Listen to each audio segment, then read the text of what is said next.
First time ko magluto ng kakiyage soba, buti na lang ay nagustuhan po ng mga binan kong hapon. Ay hello, minasan, konnichiwa. Tara samahan nyo kami today's mini vlog. 12 ng tanghali ay nagasikaso na po ako para makapagluto na po ako ng tanghalian namin. Ito nga po ay naisipan ko lutuin kakiyage soba. Ang ginawa ko nga po pala ay naghiwa-hiwa muna ako ng gulay, ng carrots at saka ng negi. Bali may sipod nga rin po pala itong mga auntie at naglagay lang po ako dito ng isang itlog at saka ng harina. Bali kayo na nga po palang bahalang tumansya kung gaano kadaming harina po yung ilalagay nyo. Pagkatapos ko paghalu-haluin yung mga ingredients ay magpiprito na po ako. Kaya nga po pala ako magluluto dahil po yung asawa ko ay papasok na po sa trabaho. Dahil madami naman itong lulutuin ko kaya naisip ko na i-share ko din sa mga binan kong hapon. Habang nagpiprito ako ay magluluto na po ako dito ng soba. Puro mga 4 to 5 minutes lang po natin itong papakuluan. Kenshin nga po pala ay wala siya ngayon dahil pumasok sa school. Pag wala po si Kenshin mga auntie, napakatahimik po ng bahay namin. Namimiss ko na nga po yung batang makulit.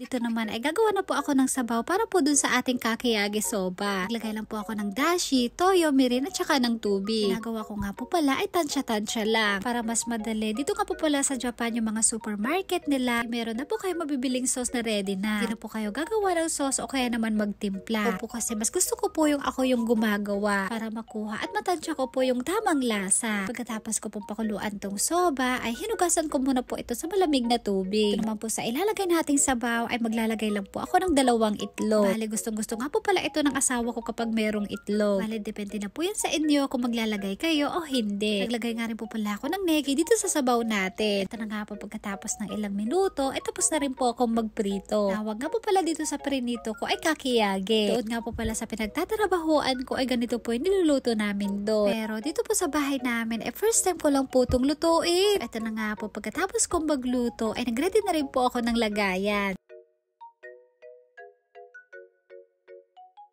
Dahil 4 kami, kaya 4 din po yung gagawin ko. Para sa mga binan kong hapon, sa akin at saka kay uncle yung hapon. Una ay naglagay lang po muna ako ng soba, tapos sunod naman po yung sabaw. Habang nagluluto nga po pala ako dito, yung mga binan kong hapon naman po ay natutulog. Tapos si hapon naman po ay nasa taas pa. Tawagin ko na lang po sila isa-isa kapag tapos na po ako dito. Sana magustuhan po nila itong gawa ko kahit first time ko lang po lutuin. Namang prinito ko kanina, ay dito ko po sa ibabaw ilalagay. Ay sa wakas pagkatapos po ng sham-sham ay eto na po yung tanghalian namin. Malapit na nga pong umapaw dahil napakadaming sabaw. Panigurado mapupusog po kaming lahat dito sa niluto ko. Tapos kung mag-prepare yung binan ko babae naman po ay naguhugas. Tapos tinawag ko na po sila isa-isa para makakain na.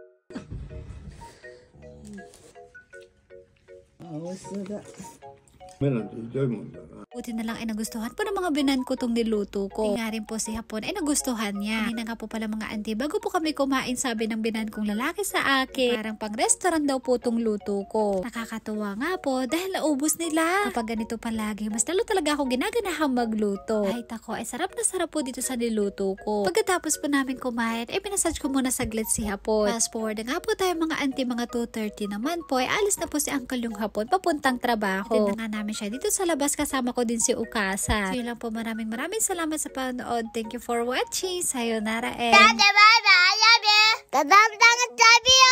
皆さんありがとう。サラミマラパポ。